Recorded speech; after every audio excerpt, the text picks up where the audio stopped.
اور وہ وقت یاد کرو جب آپ کے رب نے فرشتوں سے فرمایا کہ میں ضرور بناؤں گا زمین میں ایک نائب۔ فرشتے کہنے لگے، کیا آپ زمین میں ایسے لوگوں کو پیدا کریں گے جو فساد کریں گے، خون ریزیاں کریں گے؟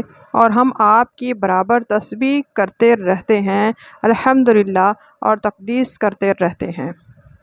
اللہ تعالیٰ نے ارشاد فرمایا، میں جانتا ہوں اس بات کو جس کو تم نہیں جانتے۔ اور اللہ تعالیٰ نے حضرت آدم علیہ السلام کو سب چیزوں کا علم دے دیا، پھر وہ چیزیں فرشتوں کے روبرو کر دی، پھر فرمایا، مجھے بتلاؤ ان چیزوں کے نام اگر تم سچے ہو۔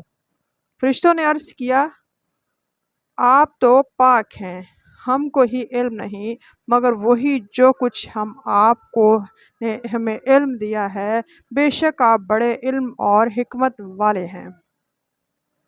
حق تعالیٰ نے ارشاد فرمایا، اے آدم، ان کو ان چیزوں کے اسما بتلا دو۔ جب آدم علیہ السلام نے ان کو ان چیزوں کے نام بتائے تو حق تعالیٰ نے فرمایا، دیکھو میں تم سے کہتا نہ تھا کہ بے شک میں زمین اور آسمان کی تمام پوشیدہ چیزیں جانتا ہوں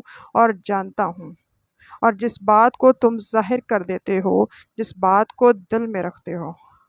اور جس وقت حکم دیا ہم نے فرشتوں کو اور جنوں کو بھی کہ سجدے میں گر جاؤ، آدم علیہ السلام کے سامنے سب سجدے میں گر گئے مگر ابلیس نے ان کا کہنا نہ مانا اور غرور میں آ گیا اور ہو گیا وہ کافروں میں سے۔ اور ہم نے حکم دیا، اے آدم، تمہاری بیوی بہشت میں رہا کرو، کھاؤ دونوں اس میں سے بافراغت، جس جگہ سے چاہو، نزدیک نہ جائیو اس درخت کے، ورنہ تم بھی انہی میں شمار ہو جاؤ گے جو اپنا نقصان کر بیٹھتے ہیں۔